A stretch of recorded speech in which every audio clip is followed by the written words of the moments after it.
Euzu billahi mineşşeytanirracim. Bismillahirrahmanirrahim. Elhamdülillahi rabbil alamin ve salatu vesselamü ala seyyidina Muhammedinil emin ve ala alihi ve ashabihi ecmaîn. Allah'ın selamı, rahmeti, bereketi ve hidayeti siz değerli Rehber TV izleyicilerinin üzerine olsun. Bizleri tekrardan Rehber TV ekranlarında ve radyolarımızda buluşturan Rabbimize hamdolsun. Yeni bir fıkıh ve hayat programıyla çok değerli Seydam ile birlikte karşınızdayız tekrardan.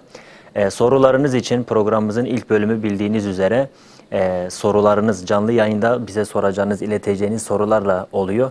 Onun için ekranda gördüğünüz 0412 255 12 13 nolu telefon numarasını çevirirseniz inşallah kendi sesinizle sorularınızı Seydam'ıza sorabilirsiniz. Programımızın ikinci bölümü ise yaklaşık 1 saat 15 dakika biz beraber olacağız. İkinci bölümü ise WhatsApp'tan mesaj yoluyla, yazılı mesaj yoluyla bizlere ileteceğiniz sorularla olacak. Rabbimden muvaffakiyet diliyorum. Kıymetli Seydam'a bir hoş geldin diyeyim. Programımıza başlayalım inşallah. Sizler de telefonlarınızı hazırlayın. Bekliyoruz. Kıymetli Seydam hoş geldiniz. Hoş bulduk. Allah razı olsun. Sizden de inşallah Seydam. Nasılsınız? İyi misiniz? Elhamdülillah. Allah'a şükür. Eyvallah Seydam. Allah cümlemize iyilikler versin. Amin. Ecmaîn. Seydam ilk sorumuz şöyle olsun. Yıpranmış ve eskimiş mushaflar Seydam, Kur'an-ı Kerimler. Bunları biz geri dönüşüme gönderebilir miyiz? Yahut bunları yakmamız mı gerekiyor? Veyahut bunları yere mi gömmemiz gerekiyor? Bu gibi konularda ne diyorsunuz Seydam? Euzu billahi mineşşeytanirracim. Bismillahirrahmanirrahim. Elhamdülillahi rabbil alamin. Vessalatu vesselamu ala seyyidina Muhammedin ve ala alihi ve sahbihi ecma'in. Rabbi şrahli sadri ve yessirli emri ve hlul uqdeten min lisani yefkahu kavli. Allah'ın selamı, rahmeti ve bereketi tüm Müslüman kardeşlerimizin ve bilhassa bizi izleyen kardeşlerimizin üzerine olsun. Evet, bu eskiyen Kur'an-ı Kerimler yani mushaflar gerek ciltleri yırtılıyor gerek her iki taraftan ilk sayfalar bazen yırtılıyor. Bu şekilde kullanılamaz hale geliyor. Evet. Bu kullanılamayan Kur'an-ı Kerimler, mushaflar eskiden alimlerimiz onların yakılmasını tavsiye ederlerdi. Çünkü yakılmakla o yazılar çözülüyor. Yani artık kül haline gelince dağılıyor. Dağılınca okunamayacak şekilde, okunamayacak hale geldiği için artık mushaf olmaktan çıkıyor. Evet. Mushaf olmaktan çıkınca da yani artık o mesuliyet kalkıyor yani insanın üzerinden. Fakat eğer Kur'an-ı Kerimler, mushaflar eğer yakılmazsa, yaprakları yırtılır ve yerlere düşerse, bu Kur'an-ı Kerim'in Kur'an-ı Kerim'e karşı gösterilmesi gereken saygıya muhaliftir. Caiz değildir, haramdır. Onun için buna dikkat etmek lazım. Günümüzde bu geri dönüşüm imkanı çıkmış. Evet. Geri dönüşüme gönderirken de dikkat etmek lazım. Evet.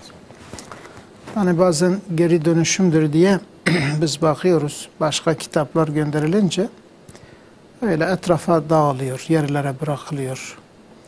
Yere düşüyor, kimisi üzerinden atlıyor, kimisi basarak gidiyor bazen. Dikkat edilmiyor yani. Evet. Fakat Kur'an-ı Kerimlere dikkat etmek lazım.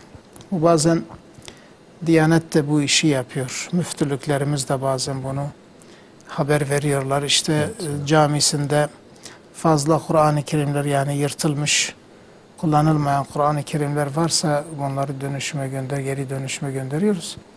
Bu dikkat yapılırsa bir sıkıntı yok. Çünkü o geri dönüşümde zaten tekrar o yapraklar hamur haline getiriliyor. Evet. Dolayısıyla o eski mushaf olma özelliğini kaybediyor ve dolayısıyla artık ondan sonra bir kağıt haline geliyor.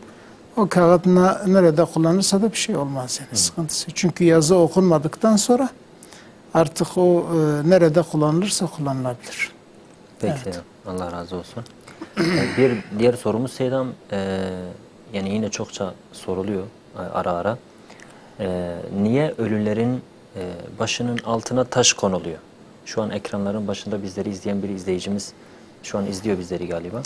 Niye öldükleri vakit onların başının hikmeti nedir? Yani hikmetini merak ediyor. Ya da fıkhen gerekli midir? Dinen hükmü nedir Seydam? Şimdi farz olan ölünün defnedilmesidir. Evet.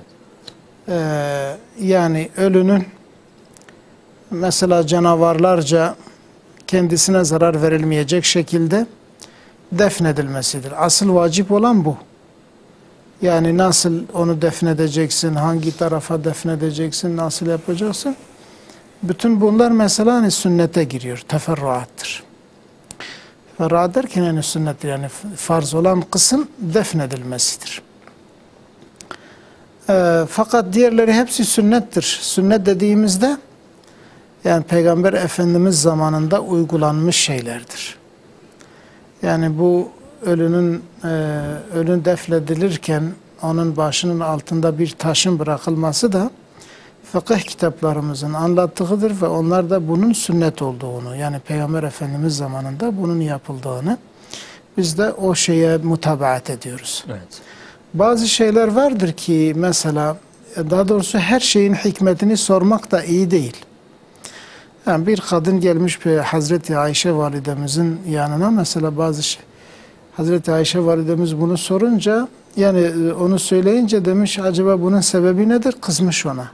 Sen de işte falancaların kadınları gibi böyle meselenin şeyini mi soruyorsun? Yani sorguluyor musun diye. Yani çoğu şey taabbudidir. Taabbudi derken yani Allah emretmiş, biz de Allah'ın emridir diye yerine getiriyoruz. Peygamber Efendimiz sallallahu aleyhi ve sellem bu şekilde uygulamış, biz de ona tabi oluyoruz. Evet. Ayet-i kerime bize Peygamber'e tabi olun diye emrediyor, biz de ona tabi oluyoruz.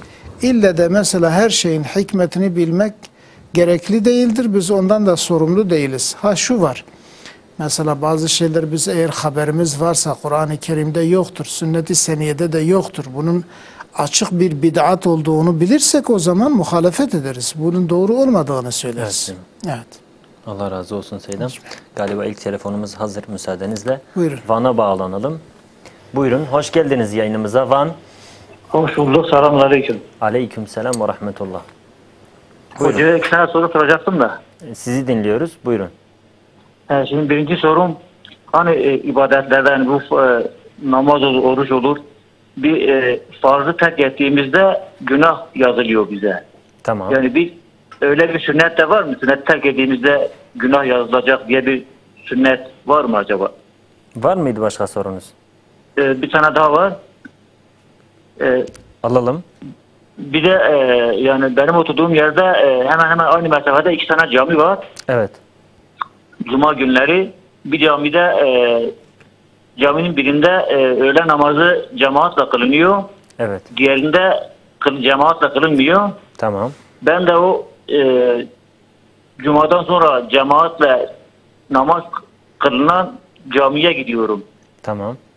Özellikle oraya gidiyorum. Acaba doğru mu yapıyorum? Yani yoksa öbür camiye de mi gitmeliyim? Peki. Onu öğrenmek istiyorum. Peki, sorunuz anlaşıldı, inşallah soralım. Teşekkür ederim. Hayırlı akşamlar diliyorum. Sizlere de hayırlı akşamlar. Allah'a emanet olun. Selametle kalın inşallah. Eyvallah. Selam, izleyicimizin sorularını aldık. Birinci sorusu şöyle oldu. Farzın terkinde günah vardır. Biz bunu biliyoruz dedi. Peki sünnetin terkinde de günah var mıdır? Ya da özel olarak hani genel manada sünnetin terkinde günah yoktur diyorlar. Bazı sünnetlerde bu var mıdır? Bunlar hangi sünnetlerdir? Buyurun Selam. Evet, şimdi sünnet olan yani farz olmayan Peygamber Efendimiz sallallahu aleyhi ve sellem tarafından yapıldığını bildiğimiz sünnetlerin tamamı yani nafile olunca, farz olmayınca onun terkinde herhangi bir günah yoktur. Öyle bir sünnet de yoktur. Yani bu sünneti terk ettiğimizde günah yazılıyor mu bize? Öyle bir sünnet yoktur. Yalnız şu var. Mesela diyelim ki Hanefi mezhebinde diyelim ki 2 rekat nafile namaza eğer niyet ettiysen onu bitirmen artık farz oluyor. Yani başlamak evet sünnettir, nafiledir. yalnız onu bitirmeden onu terk edersen Evet Seyyidem. o zaman günahkar oluyorsun. Böyle şey var.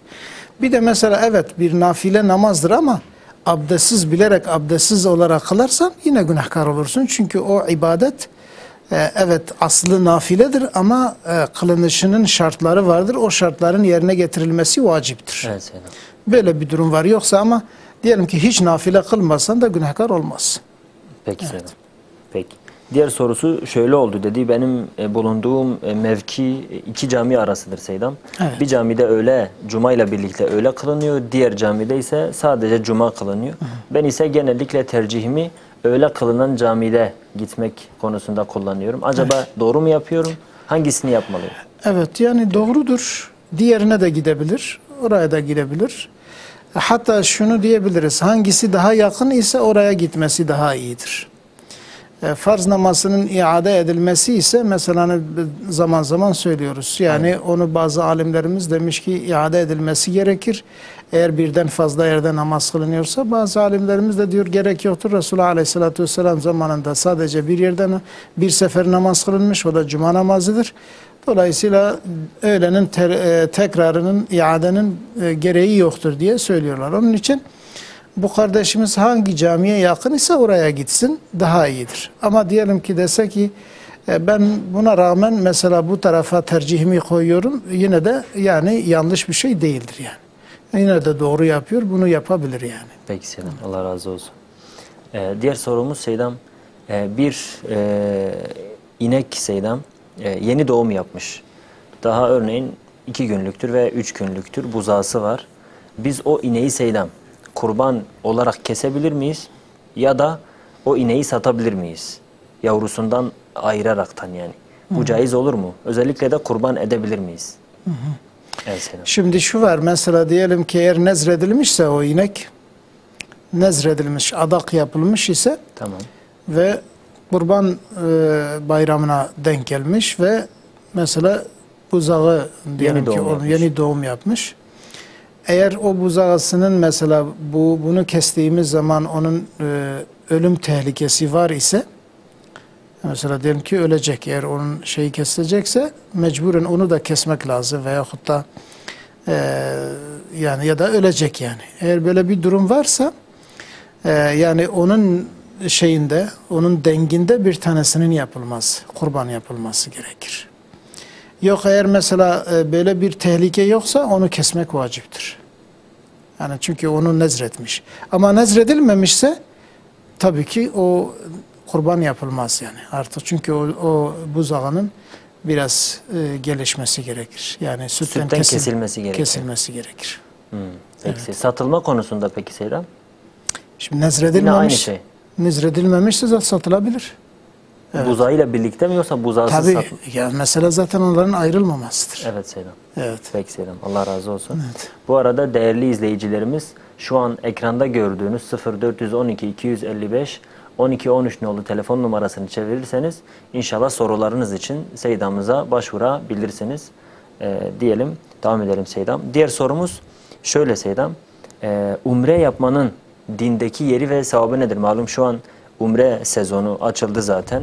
Evet. Bu konuda belki izleyicilerimiz de yani merak ediyorlar. Birkaç defa da sordular aslında. Umre yapmanın sevabı nedir Seyyidem? Dindeki yeri nedir Seyyidem? Şimdi hac ile birlikte olduğu zaman umre de farzdır. Mesela bir insan hacca giderse yani hac ile birlikte umreyi de yapacak. Yani her ikisinin farzdır. Ama eğer hacca gitmiyorsa sadece umreye gitmek o umre sünnettir. Nafiledir. Evet. Gidebilir, gitmeyebilir yani. Dolayısıyla ama tabii ki sevap elbette ki sevabı Allah nezdinde büyüktür. Yani onun karşılığında Allah Celle Celaluhu muhakkak çok sevap yazacaktır. Yani onu Allah bilir.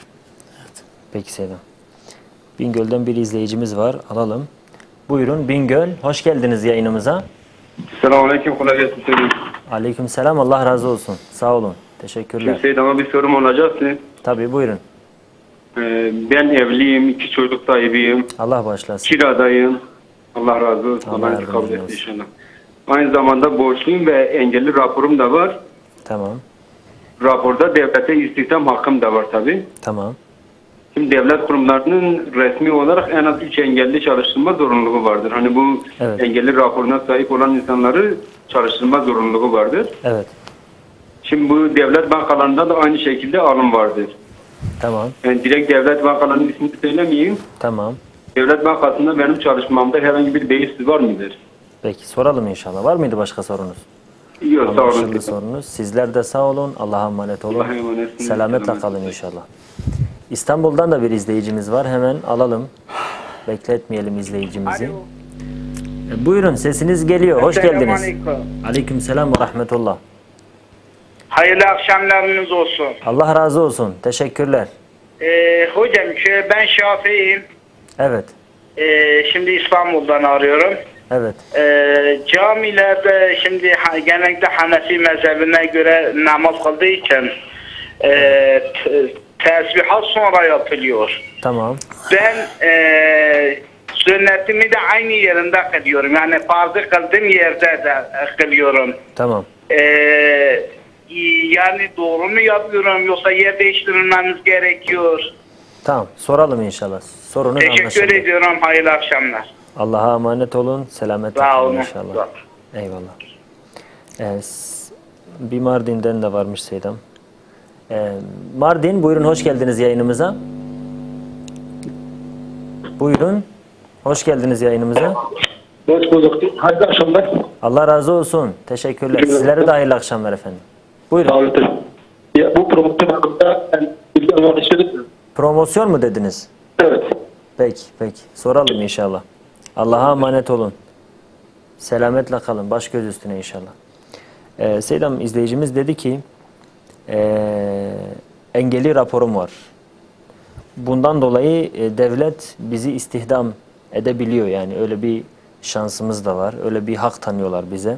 Aynı zamanda evliyim. İşte kirada oturuyorum. Durumum da çok iyi değil.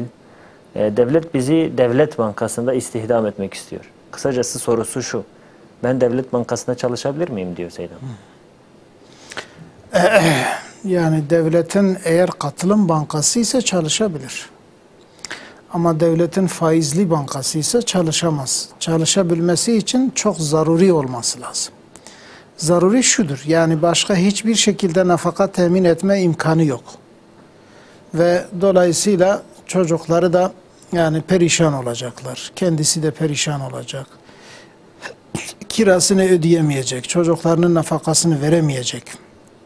Ve başka hiçbir yol yok. Bütün yollar tıkanmış. Sadece bir orası kalmış ise o zaman tabii ki zaruret tubihul mahzurat diye bir kaide-i fıkhiye vardır. Yani zaruretler bazı mahzur olan, memnu olan, yasaklanmış olan bazı durumları mübah kılarlar. Evet Seydam. O kendi durumuna bir baksın. Evet. Ama yok mesela eğer idare Zorunluluk ediliyor. durumu nedir Seydam? Yani hani açlıktan ölmeyecek kadar mı? Zaruri, çok zaruri ihtiyaçlarını karşılayacak kadar mı? Kirasını ödeyebiliyor. Ondan sonra yeme içme de normal bir şekilde bunu karşılıyor. Bu kadar. Bu mudur? Yani eğer mesela bunları başka bir şekilde idare edebiliyorsa oraya Evet, gidemez. Ama hiç yok dese o zaman Faizdir çünkü. girebilir yani. Peki Seydam, Allah razı olsun.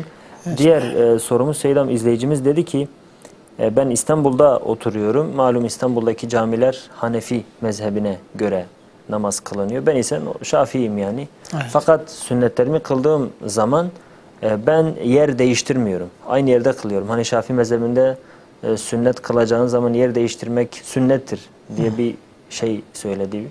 Dolayısıyla ben yer değiştirmiyorum. Orada bir sıkıntı var mıdır yoksa yer değiştirsem olur mu diyor. Yani ne yapmam gerekiyor? Yani dediğiniz gibi yer değiştirmek nafiledir, sünnettir. Evet Seydam. Hani secde yerlerinin çoğalması hikmetiyle yer değiştirmesi daha iyidir eğer mümkünse. Yok eğer çok kalabalıksa yer değiştirme imkanı yoksa yani kendi yerinde de namaz kılmasında bir sıkıntı yok. Bir zararı yoktur. Hatta yer varsa da yine kendi yerinde namaz kılmasında bir zararı yok. Sadece yani sevap açısından yani secde yerlerinin çoğalması hikmetiyle yer değiştirmek sünnettir. Hatta o yer değiştirmek eve olursa daha iyi olur. Yani eğer namazdan sonra nafileleri evde kılsa daha sevaptır. Peygamber Efendimiz'in sallallahu aleyhi ve sellem bir hadis-i şeriflerinde evinizde kıldığınız namazlar farz namaz hariç diğer namazların tamamı evde kılmanız daha sevaptır. Evet, yani hatta eğer mümkünse farz namazlardan önceki sünnetleri bile evde kılabiliyorsa Allah razı olsun Seydam. Şimdi izleyicimiz promosyonla ilgili sorusu değil Seydam. Yani promosyonla ilgili yani çünkü çok soru soruluyor. Örneğin Seydam kendisi borçludur. Ve bu promosyonu kendisi kullanabilir mi? Borçları da var, muhtaçtır aynı zamanda.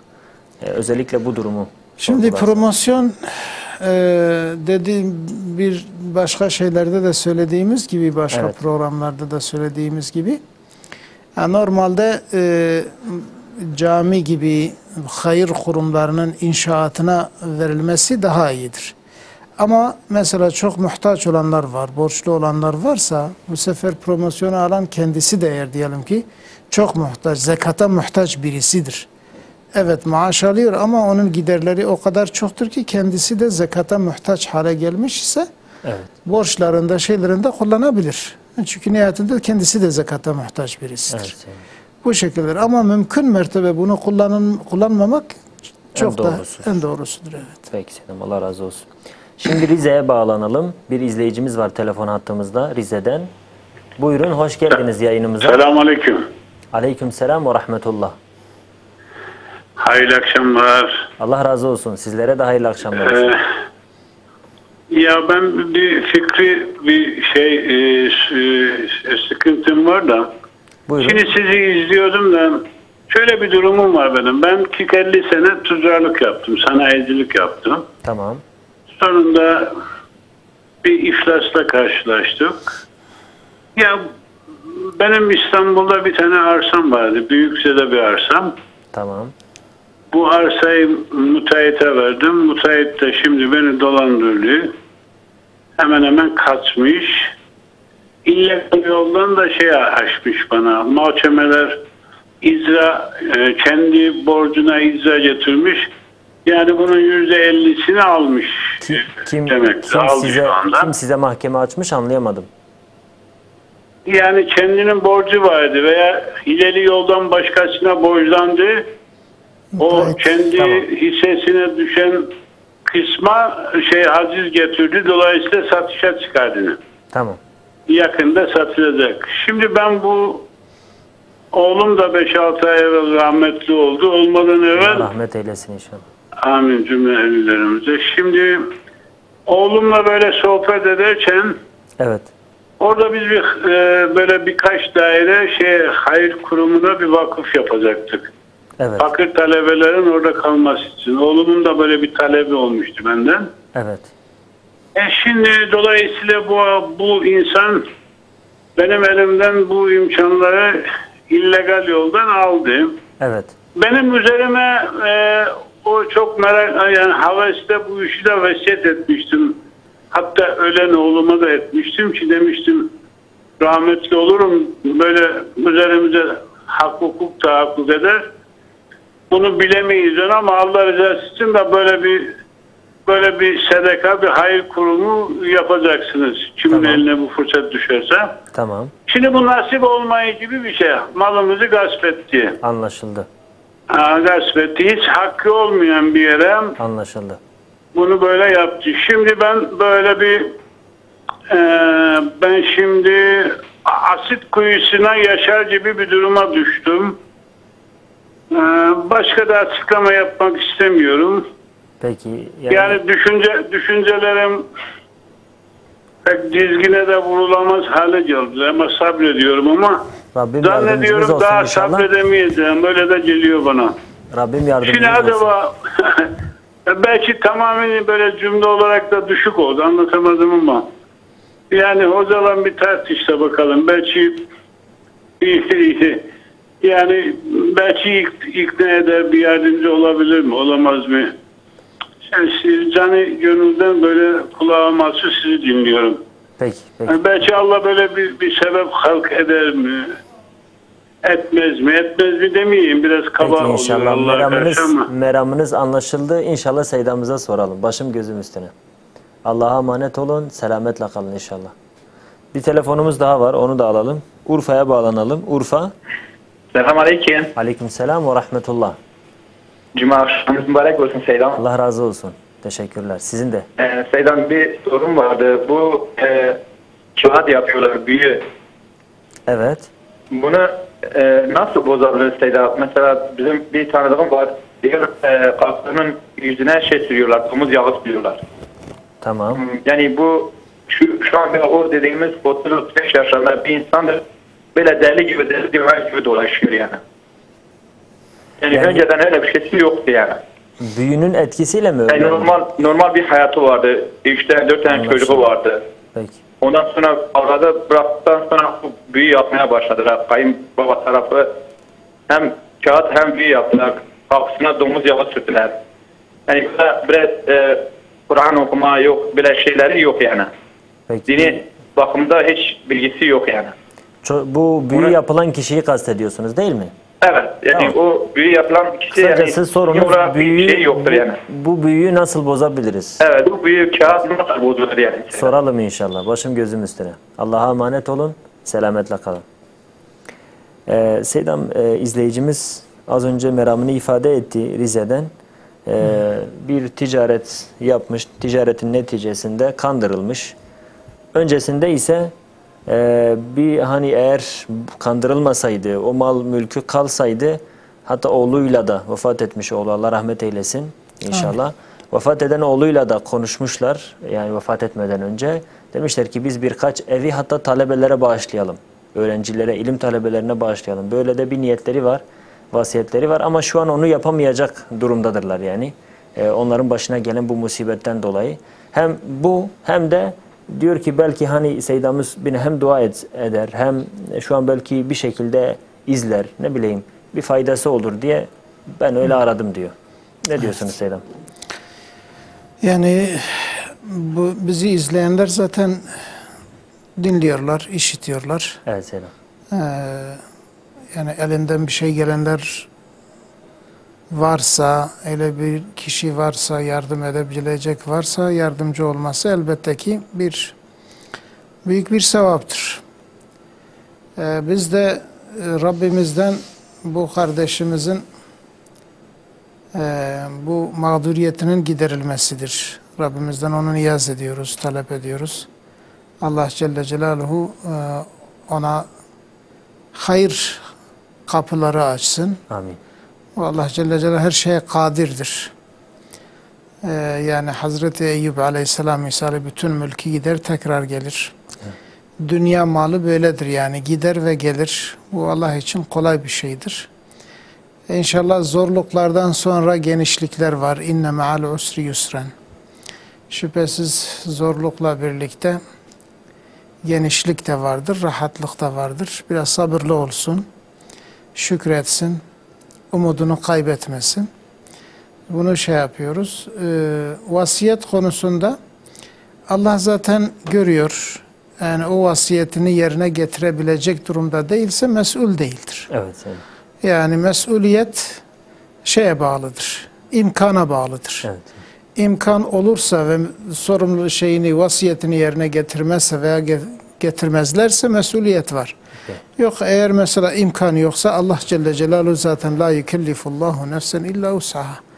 Yani Allah ancak bir nefse taşıyabileceği, onun takatını olabileceği şeylerde onu sorumlu tutar, diğer şeylerde onu sorumlu tutmaz. Evet. Yani Rabbimden Celle Celaluhu tekrar bu kardeşimize ve onun durumunda olan bütün Müslüman kardeşlerimize bir an evvel hayır kapılarını açmasıdır. Amin Selam. Allah razı olsun. Amin. Diğer izleyicimizin sorusu Seydam dedi ki durumunu da anlattı. Bir kardeşimiz var. Normalde hali vakti yerinde, bir sıkıntısı yok, sağlığı yerinde.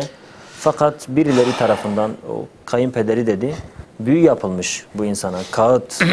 Kağıtlara bir şeyler yazılmış. Kapısına domuz yağı falan sürülmüş.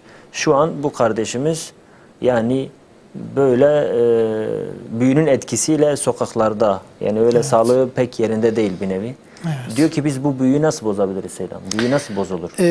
Büyüyü bozmakta büyünün çeşitleri var. bununla uğraşan, bununla yani bu konuda malumatı olan bazı alimlere gitseler inşallah güzel netice alabilirler. Yani burada biz ne söylesek de pek faydalı olmaz. Yalnız şunu bile biliyoruz ki mesela büyünün bozulması noktasında İhlas suresi, Felak ve Nas sureleri, Ayet-el Kürsi, bunlar Peygamber Efendimiz'e yapılan büyülerde kullanılmış, özellikle Felak ve Nas sureleri. Peygamber Efendimiz Aleyhisselam'a yapılan bir büyü konusunda inmiş ve Peygamber Efendimiz her bir ayeti okuyunca biraz daha rahatlamış. Yani bunların büyü için faydalı olduğunu biliyoruz. Fakat yine dediğim gibi bir alime gitsinler, bu konuda malumatı iyi olan bir alime gitseler, durumunu izah etseler, İnşallah eğer büyüyse çözülür Allah'ın izniyle. İnşallah. Evet. Allah selamet versin. Tekrar biz de dua ediyoruz inşallah. Ki Rabbim en kısa zamanda o durumu onun üzerinden kaldırsın. Amin inşallah. 2 telefonumuz var Seydam. Alalım. Birincisi Kocaeli'den. Buyurun, hoş geldiniz yayınımıza. Selamünaleyküm. Hayırlı akşamlar hocam. Aleykümselam ve rahmetullah. Nasılsınız? İyisiniz inşallah. Çok teşekkürler. Sağ olun. Dua ederiz, dua bekleriz. Eyvallah. Rabbim selamet versin inşallah. Allah razı olsun. Hocamıza bir soru soracaktık. Tabii, buyurun. Hocam şimdi normal bir emekli maaşı alan kişi bankadan bankaya maaşını taşıdığı zaman bir promosyon ücret veriyorlar ya. Tamam. Onu almak doğru mudur değil midir? Yani bunun için taşınması falan doğru mudur değil midir? Yani promosyonu, daha fazla promosyon almak için mi taşıma yapma? Yok, normal banka işte maaşınızı getirirseniz işte size bu kadar para vereceğiz diyor. Ama hani paranın şeyi belli değil. Nereden geldiği belli değil. Şimdi maaşını normal aldığı yerden de zaten promosyon almıyor mu? Yok, almıyor. Başka bankaya taşıdığı için örneğin promosyon veriyorlar. Peki soralım inşallah. Tamam, Allah razı olsun. Var mıydı başka sorunuz? Hocam. Allah razı olsun. Hocamın ellerinden öperim. Emanet olun, selametle kalın. Allah razı olsun. Diğer izleyicimiz Diyarbakır'dan. Buyurun, hoş geldiniz yayınımıza. Diyarbakır. Selamünaleyküm. Aleykümselam ve rahmetullah. Buyurun. Hocam benim bir sorum vardı. Buyurun, sizi dinliyoruz. Şu anda Türkiye'nin kanayan yarası olan EYT sorunu. Evet. Bizi rica etsem bizi televizyondan dinlemeyin, telefondan dinleyin. Sizi dinliyoruz. Buyurun. Tamam. Şimdi biz EYT mağduruyduk. Bize buradan yaş haddini çektik. Aynı Cumhurbaşkanımız dedi, ben seçimi kaybetsem de ben EYT yapmıyorum.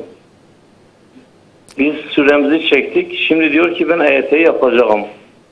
Peki bunu yapıyor, bizim 5 yıla haklarımızı da vermesi gerekmiyor. Bu haram değil mi? Yani Ali'ye veriyor, Veli'ye vermiyor. Sorunuz anlaşıldı. Var mı başka sorunuz? Soralım inşallah. Bir de maaş bağlanma oranlarında. Buyurun, dinliyorum. Yani maaş bağlanma oranlarını düşürdüler. Yani bu emekliler için bir ızdırap değil mi? Yani bu yaptıkları doğru mudur? Yani biz bu partiye oy verdik. Biz mesul muyuz? Soralım inşallah. Maaş ne dediniz? Maaş? Tam anlamadım son dediğinizi. Yani emekli olduğu vakit daha önceden maaş bağlanma oranları yüksekti. Anladım. Anladım. Peki soralım inşallah. Selametle kalın. Rabbim selamet versin inşallah sizlere. Allah'a emanet olun. Hayırlı geceleriniz olsun. Selam izleyicimiz emekli promosyonu ile ilgili öncelikle sordu. Evet. Dedi ki bir bankadan başka bir bankaya gidecek promosyon için. Bunu yapabilir mi Seydam? Şimdi şöyle bir durum var. Biz bunu işittik gerçekten. Halk arasında epey soranlar oluyor. Herhalde bazı bankalar diyor ki sen şimdi emekliler herhalde istedikleri bankadan maaş alabiliyorlar. Kayıtlarını hangi şeyde yaparlarsa bankada, yani maaşları oraya yatırılıyor. Evet. Dolayısıyla bankalar da bir yarışa girmişler. Emeklilerden istiyorlar, işte bize getirirsen size bu kadar para promosyon vereceğiz. Evet. 6-7 bin TL'den de bahsedenler vardır. Şimdi bu biraz çekici oluyor. Mesela PTT'den alan oraya götürmek istiyor. Veyahut da diyelim ki başka bir bankada olan oraya götürmek istiyor. Biraz daha promosyon alabilmesi için. Şimdi bu banka eğer yani faiz bankası ise zaten oraya kendi isteğiyle maaşını götürmesi kesinlikle haram olur. Çünkü bankaya promosyon yani kendi maaşını oraya taşıması o bankaya bir hizmet oluyor. Bir destek olur, yardımcı oluyor. Bankada da mesela faiz yapılıyor. Yani faizin merkezidir. Allah'a isyanın, hatta Allah ve Resulü sallallahu aleyhi ve sellem ile bir savaşa tutuşmanın merkezidir. Bu nedenle hiçbir tane emekli kardeşimiz, hiçbir tane emekli büyüğümüz maaşlarını bu faizli bankaya kesinlikle taşımasınlar. Çünkü bu haramdır. Yani bu faize verilen bir destektir. Kendi aldıkları promosyonun tamamı da faizdir. Evet. Bu nedenle oraya değil. Yerhamkumullah. Yehdikumullah ve yuslihu balekum. Bu nedenle eğer mesela bu katılım bankalarına eğer şey yaparlarsa, yani taşıma madem ki ellerindedir, o zaman faizli olmayan bir bankaya maaşını taşısın. Orada eğer bir promosyon verilirse de onu da yani yemesinler, yine fakirlere veyahut da şeylere versinler. Ama en azından o banka faiz bankası olmadığı için o mesuliyetten kurtulmuş olur. Bu nedenle yani o maaşını değişik bir faizli bankaya taşımayı soruyorsa o şeyi yapmasın, o haramdır. Caiz değil. Allah razı olsun. İki izleyicimiz var. Öncelikle Bursa'ya bağlanalım. Buyurun, hoş geldiniz yayınımıza. Bursa. Selamun aleyküm. Aleykümselam ve rahmetullah. Hocamıza bir sorumuz vardı. Buyurun. Ya ben kendim biraz rahatsızım. Biraz böyle korku var üstümde. Hani evde yalnız kalamıyorum. Hani okuyorum. Hani bazıları diyor ki o kendi okuması ona fayda vermiyor. Bu doğru mu? Bir de hani evimizde çok huzursuzluk var. Sürekli çocuklarımızla falan. Sürekli bir arayış içinde, bir kavga içinde böyle bilmiyoruz. Yani bu huzur neden oluyor acaba, bu hastalıktan dolayı mı? Hepimizde mi bu hastalık var? Soruyorum ama kimse bir cevap bize diyemiyor. Yani çok üzülüyorum bu durumda. Hem kendime hem çocuklarıma. Buna bir şey söyleseniz çok sevinirim. Soralım inşallah bizleri. Yani böyle heyecanlandım. Sorun biraz vardı ama heyecanlandım, bilemiyorum. Başka sorunuz varsa alabiliriz. Yoksa anlaşıldı sorunuz, soralım inşallah. Tamam, teşekkür ederim. İyi akşamlar. Teşekkür ederiz. Sizlere de hayırlı akşamlar. Allah'a emanet olun. Rabbim selamet versin inşallah. Diğer izleyicimiz Eskişehir'den. Buyurun, hoş geldiniz yayınımıza. Eskişehir. Hoş bulduk hocam. Nasılsınız? İyisiniz? Allah razı olsun. Sen nasılsın abi? Teşekkür ederim. Allah razı olsun hocam. Eyvallah. Buyurun.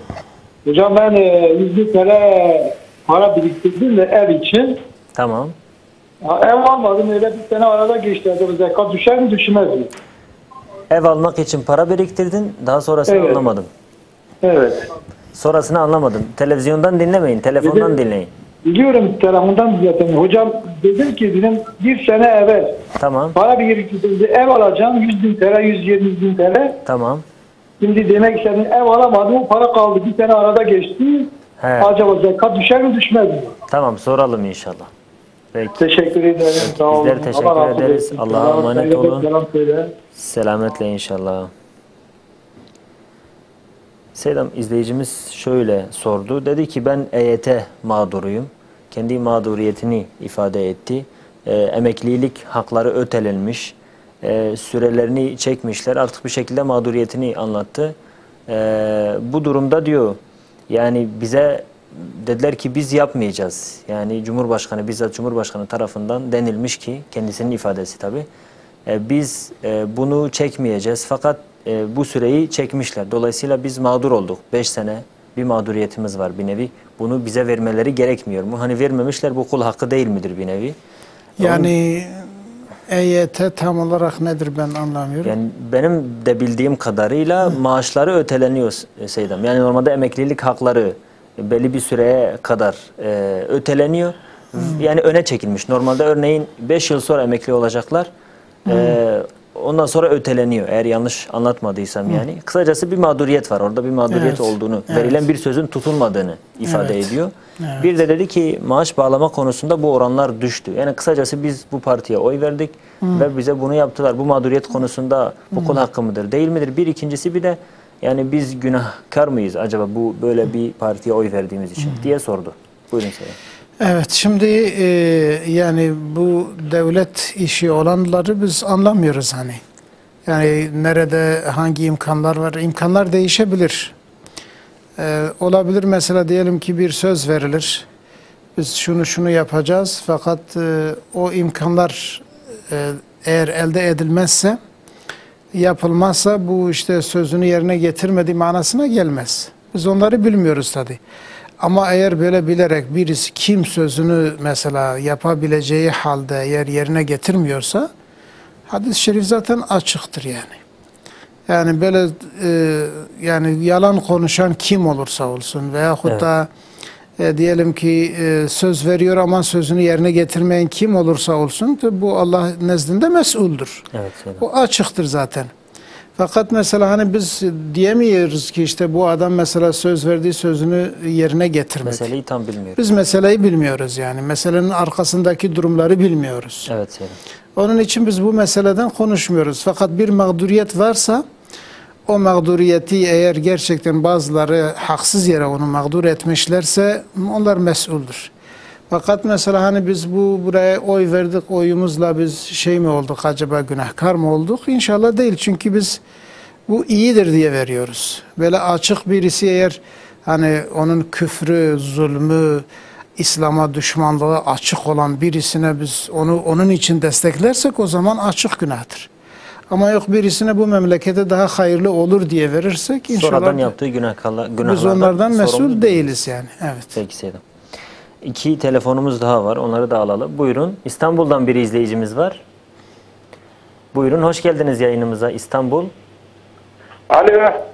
Şu an iyi akşamlar. Sizi dinliyoruz. Evet buyurun. Sizlere de iyi akşamlar efendim. Hocam selamünaleyküm. Hocama diyorum da hocayı devamlı takip ediyorum. Hocam şimdi diyor ki bu profesyonlar da haramdır. Evet. Sevgili hocam, ben evet İstanbul'da oturuyorum ama Erzurumluyum. Ben çok sizin gibi büyük imamları gördük. Yani öyle İmam Hatip hocaları değil. Çok büyük alimlerle kalkıp oturduk. Hocam şimdi bizim devletimiz, bizim pangalarımız faiz pangaları. Hangi panga faiz veremiyor ki? Tamam. Benim yaşım 66. Hangi panga faiz veremiyor? Eskide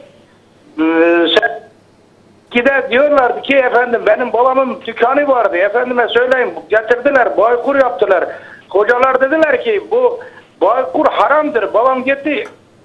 Hemen o dükkanı kapattı. Defteri kapattı. Dedi ki pangalardan oturduğumuz zaman da haramdır. Evet. Almanya'dan gelen bir halin üzerinde namaz kılınmaz. Hocam biz hangi asırda yaşıyoruz ki? Hangi panga faizsiz? Siz şimdi ben ne dediğinizi iyi anladım. Ne dediğinizi iyi anladım. Tekrar Seydam'ıza soralım, izah etsin inşallah. Evet. Peki. Allah'a emanet olun. Selametle kalın inşallah.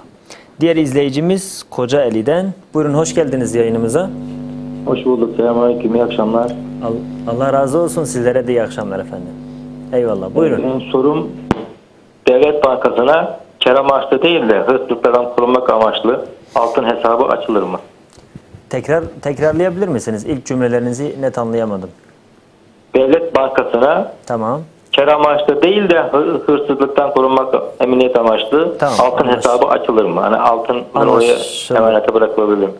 Anlaşıldı. Soralım inşallah. Başım gözüm üstüne. Var mıydı başka sorunuz?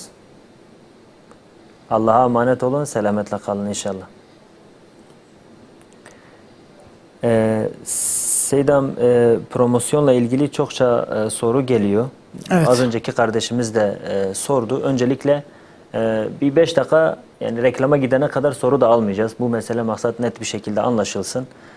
Bu konuyla ilgili böyle iyi detaylı bir izah edelim. Maksat iyi anlaşılsın Seydam. Öyle. Buyurun. Şimdi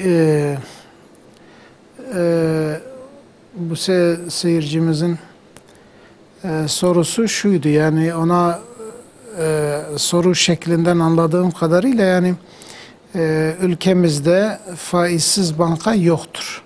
Evet. Onun şeyi buydu yani. Evet. Söylemek istediği buydu. Evet. Yani bu şekilde inanmış. Yani biraz da haklıdır. Yalnız en azından bazı bankalar var ki diyor ki biz katılım bankasıyız. Evet. Bize gelen paraları yani ticarette değerlendiriyoruz. Alım satımda yani. Mesela bizim işte kar payıdır. Biz çalıştırıyoruz parayı. Faizde değil yani. Bu kırat dediğimiz hani fıkıhta bir mudarabe babı vardır. Kırat babı vardır. Biz bu üslupla para çalıştırıyoruz diye söylüyorlar. Evet, selam. Bunun için biz de diyoruz ki eğer bunlar gerçekten faiz yapmıyorlarsa mesela biz de eğer biraz önce bir izleyicimiz sordu mesela koruma amacıyla bir yere mesela hesap açabilir miyiz altın için mesela? Evet. Şimdi mesela apaçık faiz yapan bankalar var yani. Bunun hatta söylüyorlar işte bizim faiz oranımız budur diye. Hatta teşvik niyetiyle bunları reklamlarda da şey yapıyorlar. Aynen. Şimdi böyle bir banka ayrıdır ama öbür tarafta biz sadece bu parayı ticarette çalıştırıyoruz. Bu konuda parasını değerlendirmek isteyenler varsa bize gelsin diyen bankalar vardır. Elbette ki bu iki banka arasında bir fark var yani. Birisi açıktan çekinmeden faiz diyor. Birisi de eğer gizliden faiz yapıyorsa o onun mesuliyetidir. Açıktan diyor ki biz faiz yapmıyoruz. Yani madem ki birisi diyor ki biz faiz yapmıyoruz ve biz parayı mesela hatta faizle adını hiç kullanmıyor mesela. Madem ki böyle bir durum var, öyleyse biz de bu faiz adını kullanmayan yere versek biz daha mesuliyetten kurtulmuş oluruz. Yani o günahtan da kurtulmuş oluyoruz. Evet. Mesele budur. Ama mesela diyelim ki bir zaten faizli bankadan maaşını alıyor. Öbür faizli banka rakabete girmiş, diyor ki bana getirsen sana işte promosyon olarak 7.000 TL vereceğim diyor. Evet. Ve bunun da mesela topladığı faizlerden verdiğini biz apaçık biliyoruz. Evet. Şimdi o faizli bankadan alıp yine kendi rızasıyla, gönül rızasıyla bir başka bir faizli bankaya götürmesi yani bu mesuliyet olmaz mı? Elbette ki bu bir mesuliyettir, bir günahtır. Evet. Ama yok oradan alırsa ve dese ki bu Allah rızası için madem ki bu diğer banka faiz adını kullanmıyor. Yani diyor ki biz katılım bankasıyız, biz bu paraları değerlendirip işte kar payı veriyoruz. Yani biz faiz vermiyoruz diyen bir bankaya verirse sırf o en azından o adının kullanılmaması için dahi olsa yani yine de o mesuliyetten inşallah kurtulmuş olur. Mecbur bir bankadan alacak. Bir de fetvasız iş yapmadıklarını söylüyorlar. Evet. Diyorlar ki biz fetvasız iş yapmıyoruz. Ben de geçen gittim Seydam özel olarak sordum yani. Dedi ki biz fetvasız kesinlikle iş yapmıyoruz ve bizimki tamamıyla kar payıdır. Biz de onların sözüne zaten sözüne göre hareket ediyoruz. Biz bazıları diyor zaten yani herkes faize bulaşıyor. O bizi ilgilendirmez. Yani eğer devlet onları mecbur yapmışsa, mecburiyetten dolayı bazen diyelim ki Merkez Bankası'na veriyor ve orada bir miktar faiz alsa da onun durumu ayrıdır. Diğeri mesela kendi rızasıyla fazla faiz alıyor, veriyor. Evet, o ayrıdır yani. Bu diyor ki mesela biz fetva ile hareket ediyoruz ve biz faiz almıyoruz, vermiyoruz diyorlar. Biz de eğer mecbur kalırsak bir bankaya gitme konusunda bir mecbur kalırsak oraya gideceğiz. Ama mesela her iki durumda da biz diyoruz ister katılım bankası olsun ister katılım olmasın. Daha önceki sorulan sorulara binaen söylüyorum Seydam. Biz diyoruz ki onu da promosyonunu almayın. Evet. Yani aldınız yani almayın derken hani yemeyin. Yemeyin. Aynen onu da yine bir hayır kurumuna bağışlayın. Aynen. Onu da yemeyin. Aynı şey onun için de geçerli diyoruz. Tabii yani. Ki. Aynen. Peki Seydam Allah razı olsun. Bir sorumuz daha vardı. Onu da sorabilir miyiz? Reklam vakti gelmiş. Peki. Kısa bir reklam vakti, reklam arası. Reklam arasından sonra elimizde birkaç soru var. Onları alalım. Daha sonra diğer bölümle devam edelim.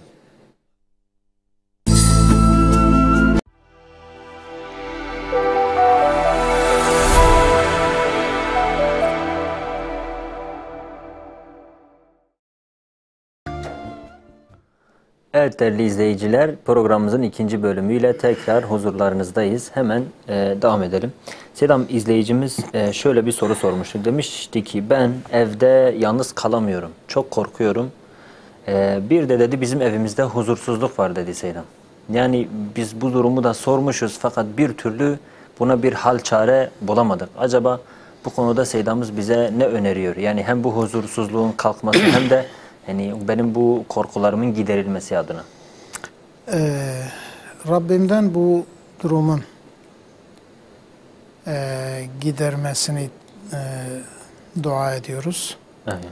Allah Celle Celaluhu bir an evvel o eve, o haneye huzur ve saadet göndersin. Amin. Şimdi huzursuzluğun sebebi çok sebepleri vardır, nedenleri vardır. Biz bilemiyoruz.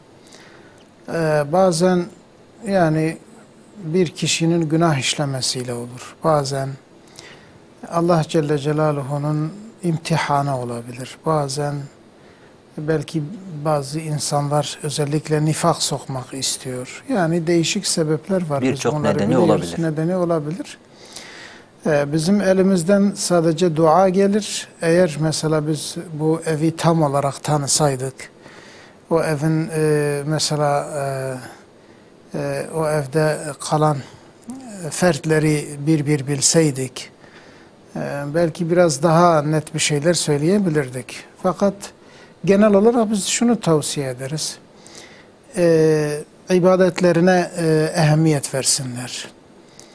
Eğer kız çocukları varsa tesettürlerine riayet etsinler. Kızlar varsa erkeklerle arkadaş olmasın, erkekler varsa gayri şer'i bir şekilde kızlarla dolaşmasınlar. Yani biz bunu tavsiye ederiz. Namazlar eğer ibadetler tam olarak yerine getirilirse, dualar, zikirler yapılırsa, Kur'an-ı Kerim okunursa, inşallah o eve de sekine gelir. Yani hani özellikle hadis-i şerif. Araya giriyorum Seydam. Bir de dedi ki birisi bana demiş ki bu durumun giderilmesi için senin değil de bir başkasının Kur'an okuması gerekiyor. Böyle bir soru da sormuştu. Hatırladım şimdi. Yani böyle bir şey var mıdır Seydam? Pek makul bir şey değil. Yok hatta ben zaten bunu söyleyecektim. Hadis-i şerif. Evet. Sahih hadis-i şeriftir. Peygamber Efendimiz diyor. İşte eğer Kur'an-ı Kerim herhangi bir evde, Allah'ın evlerinin herhangi bir evinde evet, toplu bir şekilde okunursa veya halka bir şekilde okunursa ve orada ders verilirse evet, işte o kavmin üzerine, o toplumun üzerine Allah'ın yanında, Allah nezdinde bir sekine iner. Evet. Sekine işte zaten huzurdur. Bir sekine iner. Ve melekler onların etrafını sararlar ve Allah Celle Celaluhu onları büyük meclislerde anar. Meleklerin arasında onlardan bahseder diye. Yani bu sadece Kur'an-ı Kerim'dir. Dolayısıyla Kur'an-ı Kerim'in okunması, ibadetlerinin eksiksiz yapılması, haramlardan kaçınılması, farzların tamamen yerine getirilmesi inşallah büyük bir huzura vesiledir. Peki, biz Selam, genel olarak bunu söyleyebiliriz. Peki Selam. Ama özel olarak tanımamız gerekiyor, tabii, bilmemiz evet, gerekiyor aynen diyorsunuz. Peki Selam. İzleyicimiz dedi ki ben geçen sene 100-120 bin civarında para biriktirdim ev almak için. Fakat şu an ev alamıyoruz. Malum fiyatlar çok yüksek. Bir sene geçti. Benim bunun zekatını vermem gerekiyor mu Selam? Evet, eğer üzerinden bir sene geçmişse, topladığı paranın üzerinden bir sene geçmişse, o paranın zekatını, %40 zekatını vermesi vaciptir. Her ne kadar ev için bile toplanırsa. 40'ta bir Selam. %40 mı 40'ta 1 mi? 40'ta 1. 40'ta evet, 1. 40'ta 1, %2,5. %2,5 vermesi lazım. Evet Selam. Peki. Bir diğer sorumuz son olarak izleyicimiz dedi ki devlet bankasına altın hesabı açabilir miyim dedi. Amacım, niyetim de paramı muhafaza etmek. Yani kar elde etmek, faiz elde etmek falan değil. Sadece orada muhafaza etmek istiyorum. Evet, muhafaza etmek için de yaparsa yine de faizsiz bankaları tercih etmesi lazım.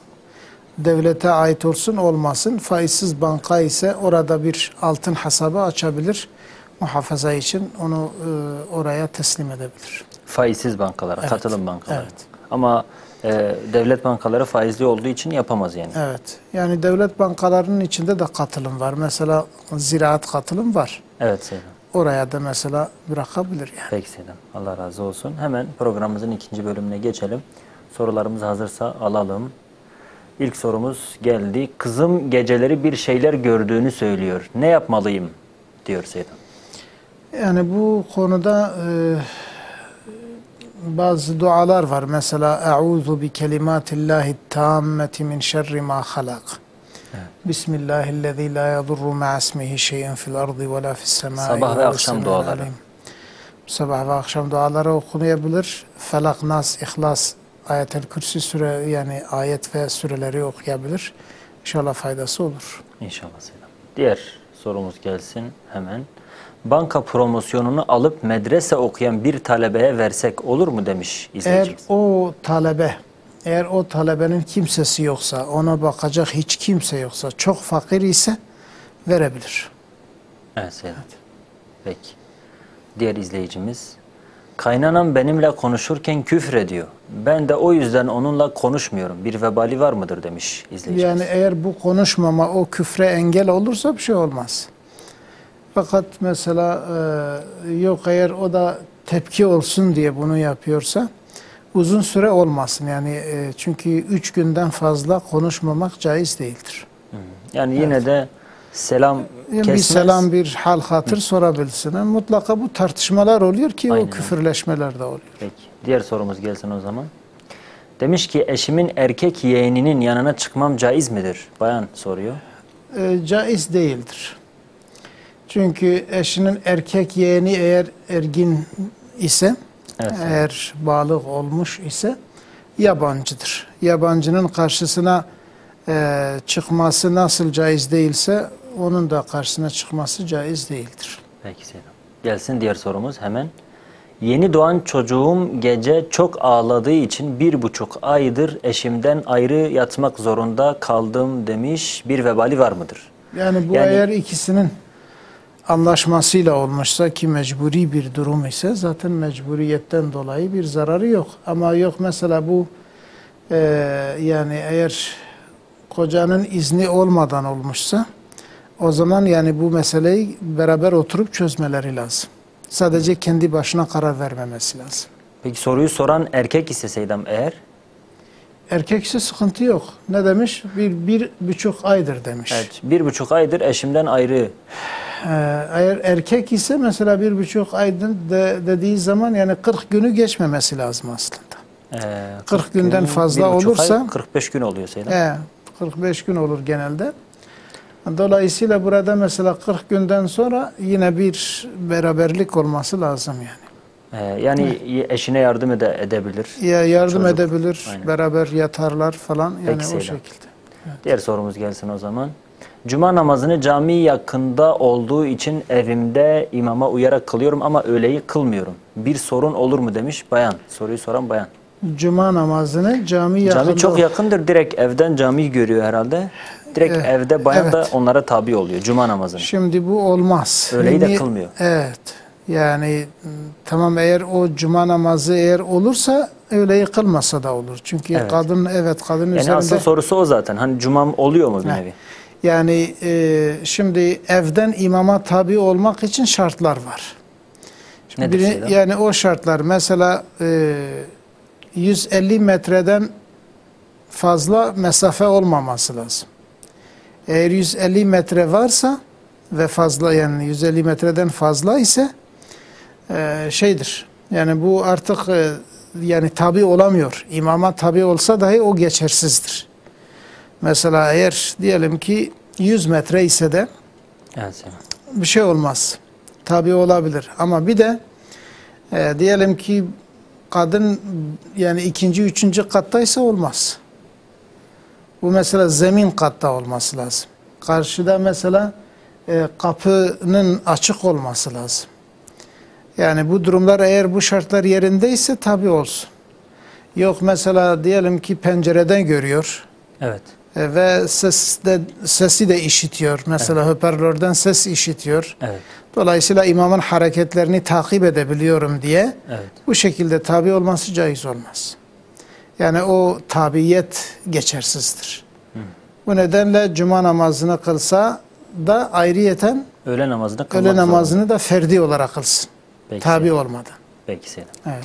Gelsin diğer sorumuz. Promosyonu katılım bankalarından değil de en çok para veren diğer bankalardan alıp zekat yerine muhtaç kişilere vermek uygun mudur demiş. Hayır değildir. Bunu söylüyoruz. Çünkü onu mesela diyelim ki zekat yerine veriyor. Yani bir nevi muhtaç olanlara yardımı dokunsun diye veriyor. Ama öbür taraftan faize daha çok yardımcı oluyor. Bankaya daha çok yardımcı. Çünkü banka... Bir de demiş Seydam zekat yerine. Zaten o hiç olmaz. Evet. Promosyon ayrıdır, zekat ayrıdır. Evet, o hiç olmaz, onu yapması da caiz değildir. Peki. Diğer sorumuz gelsin o zaman. Biz mangal kömürü yapıyoruz demiş. %30 müteahhite veriyoruz. Benzin, mazot, işçilik masrafları da var. Buna zekat düşer mi? Eğer zekat düşerse nasıl olur? Demiş. Yani üretiyorlar ve satıyorlar. Mangal kömürü aynen. Alıp satıyorlar. Evet. İşte o satış mesela ticarettir.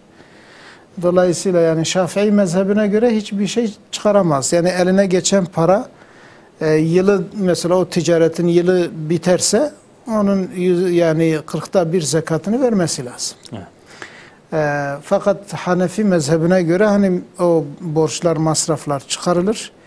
Geri kalan eğer nisap varsa o da yine 1/40 zekatı verilir. Peki. Diğer sorumuz gelsin. Kadın sesi avret midir Seydam? Cumhur'a göre avret değildir. Evet. Avret diyenler var. İslami tesettüre, ben soruyu açayım maksat. Evet. Bir kadın örneğin İslami tesettüre dikkat ederek bir televizyon programı sunarsa sırf sesinden dolayı yani hayır. Avret midir Seydam? Sesinden haram dolayı mıdır? değil. Yok. Ses yani normal olarak bir konuşma avret değil. Peki. Avret değildir.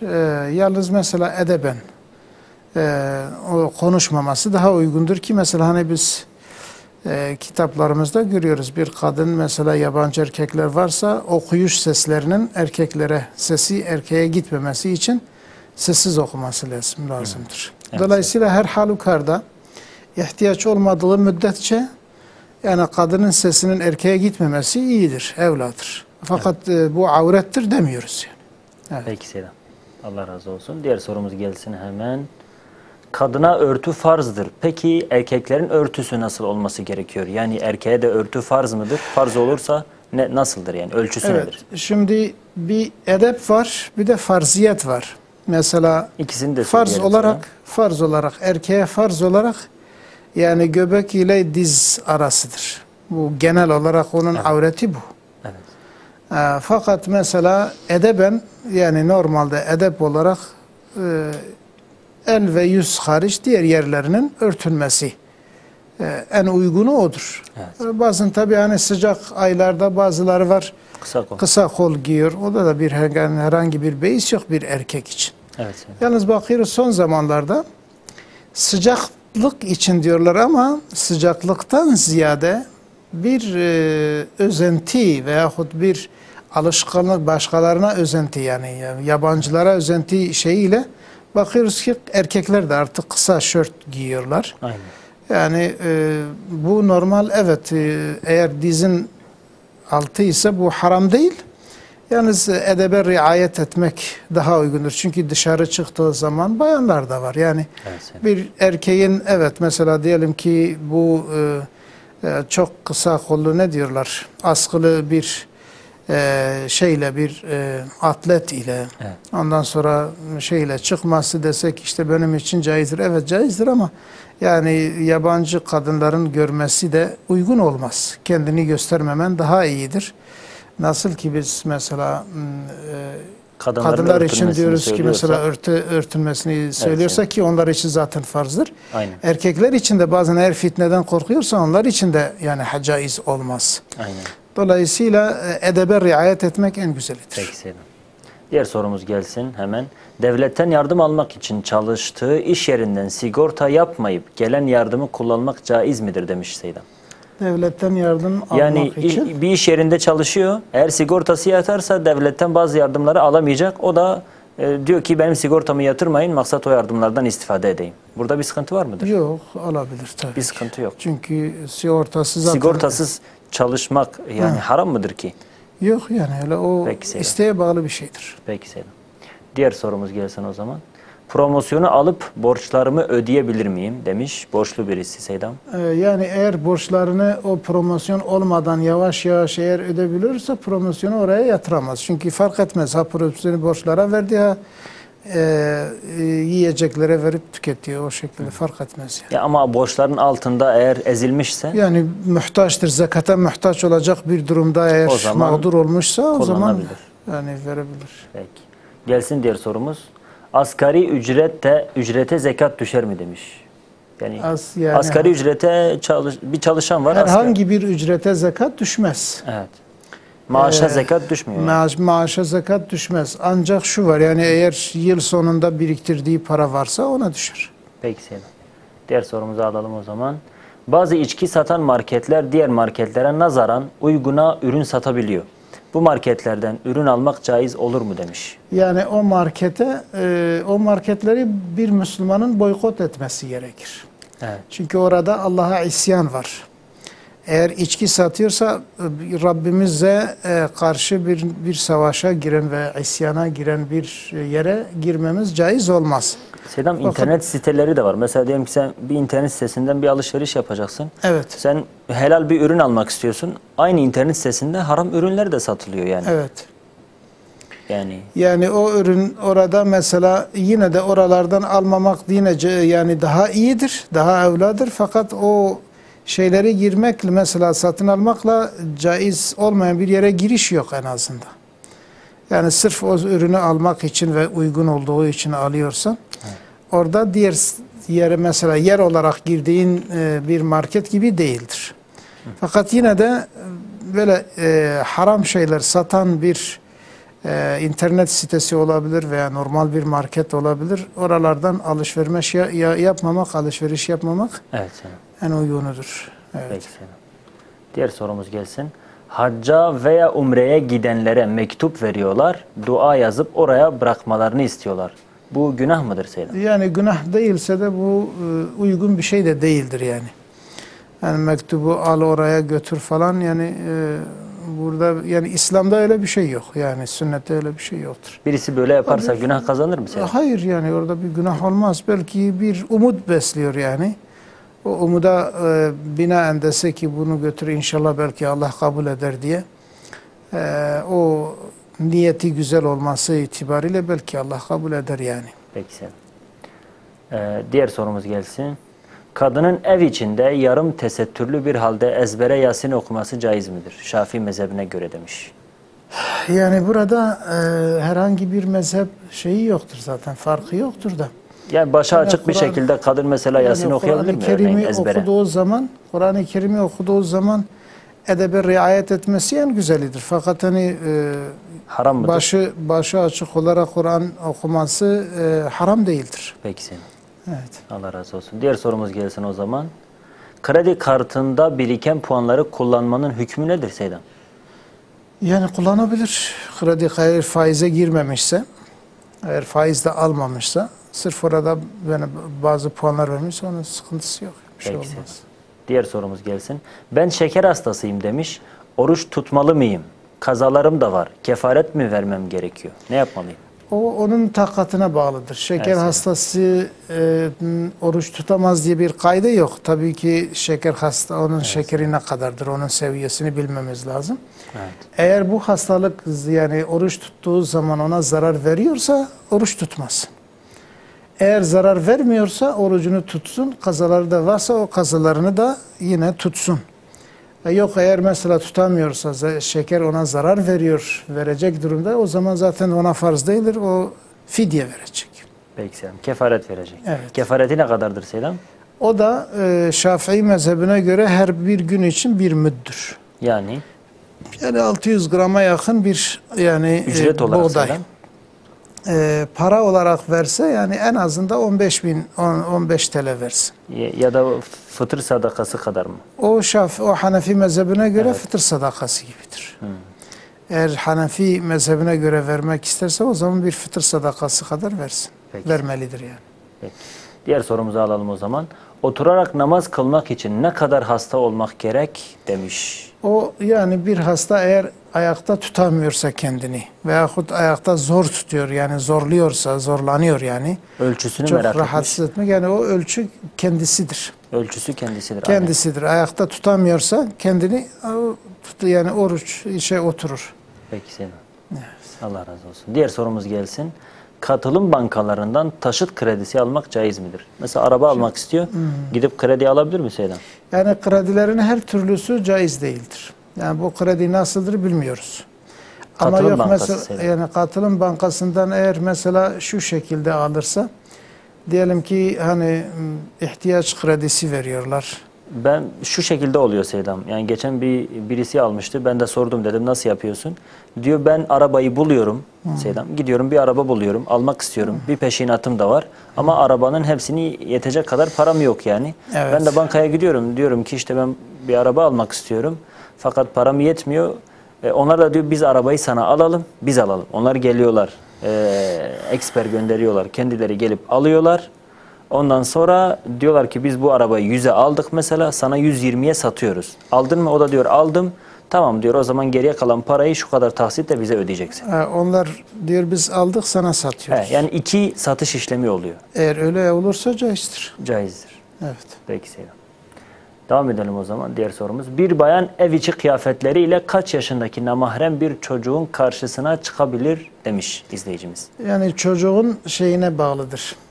Şu çocuğun mesela zekasına ve bu türlerdeki dikkatine bağlıdır. Bazı çocuklar var ki mesela 13-14 yaşına kadar da yani fazla dikkat etmezler yani Allah Celle Celaluhu anlamıyor yani fazla ona dikkat etmez. Bazı çocuklar var 9-10 yaşında da bu tür şeyleri yani hissedebilir. Normalde yaş sınırı var mı?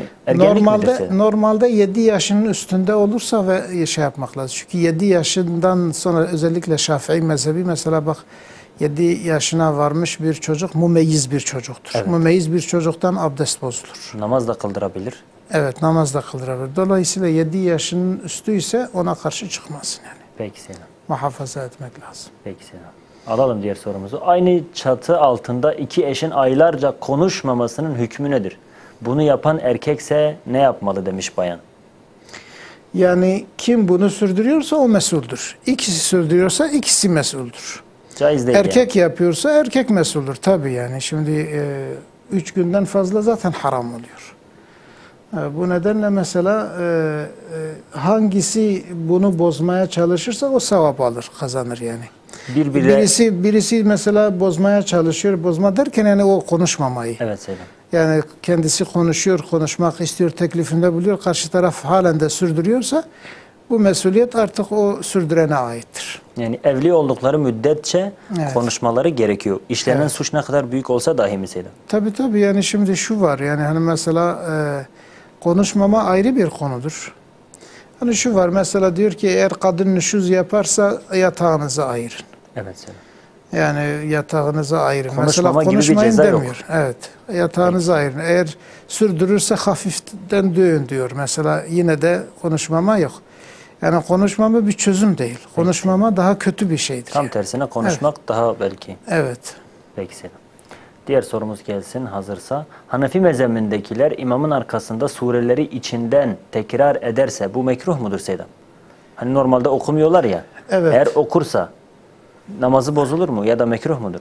Namazı zaten bozulmaz fakat eğer dilleri yani böyle açıktan okusalar tabii ki mekruh. Ama İçinde oksa? İçinde derken yani bir nevi imamın şeylerini o da içinde de onda bir sıkıntı yok. Bir sıkıntı yok. Ya, ses çıkmadıktan sonra. Peki. Hazır mı sorularımız?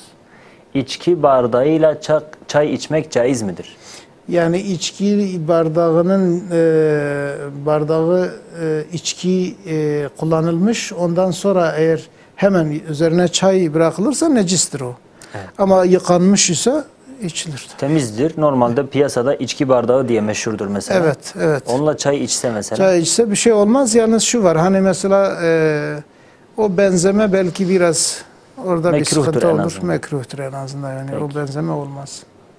Hazırsa diğer sorumuzu da alalım. Son sorumuz gelsin. Onu da alalım. Programımızın süresi bitti çünkü. Bir kadının İslam'a göre en uygun örtü, çarşaf değil midir demiş. Bunun dışındakileri giymek uygun mudur demiş izleyicimiz Selam. Yani görünen kısmıyla çarşaf en uygunudur. Biz o şekilde görüntü açısından, biz zaten bunu herkes biliyor.